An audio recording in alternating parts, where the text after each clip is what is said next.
उद्योगों के महत्व। तो सबसे पहले उद्योगों के महत्व में आता है देश का आर्थिक विकास। तो आधुनिक युग क्या है? औद्योगिक युग है।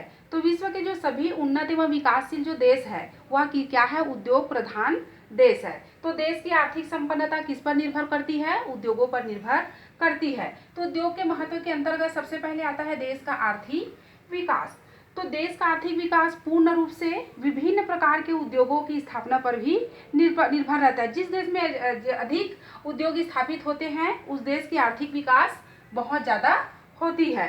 तो उद्योग प्रधान देश अन्य देशों से क्या होते हैं? कम मूल्य पर कच्चा माल को खरीदते हैं और उसे विभिन्न प्रकार के निर्मित माल के रूप में अधिक मूल्य में बेच देते हैं। तो इस प्रकार उन्हें बहुत लाभ होता है और उद्योग प्रधान देश संपन्न हो जाते हैं। दूसरा है राष्ट्रीय आय में वृद्धि। तो कैसे उद्योग प्रधान देश राष्ट्रीय आय में वृद्धि करता है? तो उद्योगों की स्थापना से प्राकृतिक जो संसाधन होते हैं संसाधनों का अधिकतम विदोहन एवं प्रयोग होता है। इससे राष्ट्रीय आय में क्या होती है? वृद्धि होती है। और उद्योगों से निर्मित जो माल होता है वो विदेशों में बेचने से भी पर्याप्त आय भी प्राप्त होती है। इससे क्या होता है? कुल राष्ट्रीय आय एवं प्रति व्यक्ति आय में वृद्धि होती है। तीसरा है प्राकृतिक संसाधनों का विदोहन।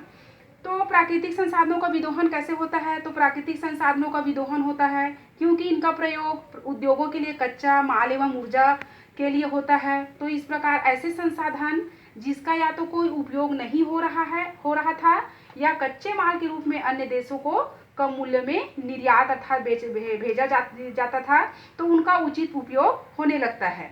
चौथा है रोजगार में वृद्धि।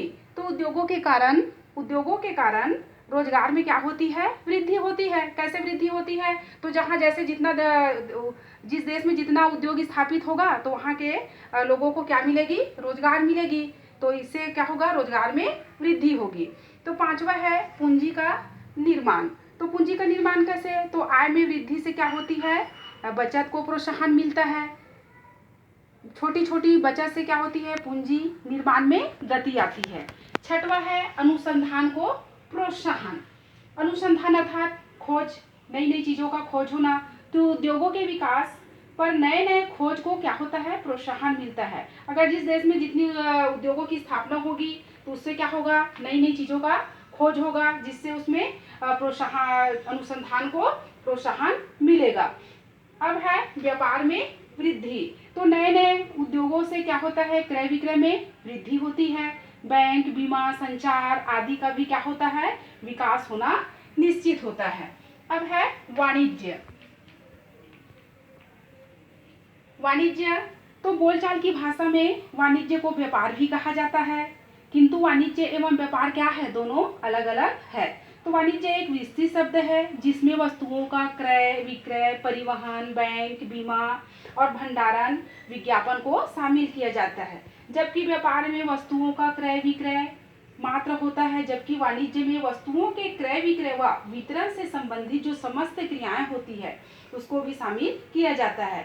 तो इस प्रकार वस्तुओं को खरीदने या बेचने के उद्देश्य से एक स्थान से दूसरे स्थान तक ले जाना, कच्चे माल को उद्योग तक ले जाना, निर्मित वस्तु का भंडारण, बीमा करना, लेन देन में बैंकिंग सेवा लेना, अधिक विक्रय हेतु विज्ञापन करना, प्रचार प्रसार करना और आदि समस्त जो क्रियाएं होती है वह वाणिज्य के अंतर्गत आती है। तो वाणिज्य के दो अंग होते हैं, उद्योग एवं वाणिज्य। उद्योग का कार्य जहाँ समाप्त होता है वही क्या होता है? वाणिज्य का कार्य प्रारंभ होता है। तो वाणिज्य का संबंध किससे होता है? क्रय से, विक्रय से एवं वितरण से होता है। जबकि वाणिज्य के अंतर्गत उत्पादन स्थल से क्या होता है? जो जहाँ जिस चीज का वस्तु का उत्पादन किया जाता है उस स्थान से निर्मित वस्तु प्राप्त करके उपभोक्ता तक क्या करते हैं? उसको पहुंचाते हैं। तो ये जो समस्त क्रियाएं को किसमें शामिल किया जाता है? वाणिज्य के अंतर्गत शामिल किया जाता है। तो उत्पादन एवं विक्रय, वाणिज्य, क्रय विक्रय और उपभोक्ता। अब है वाणिज्यिक क्रियाओं के प्रकार।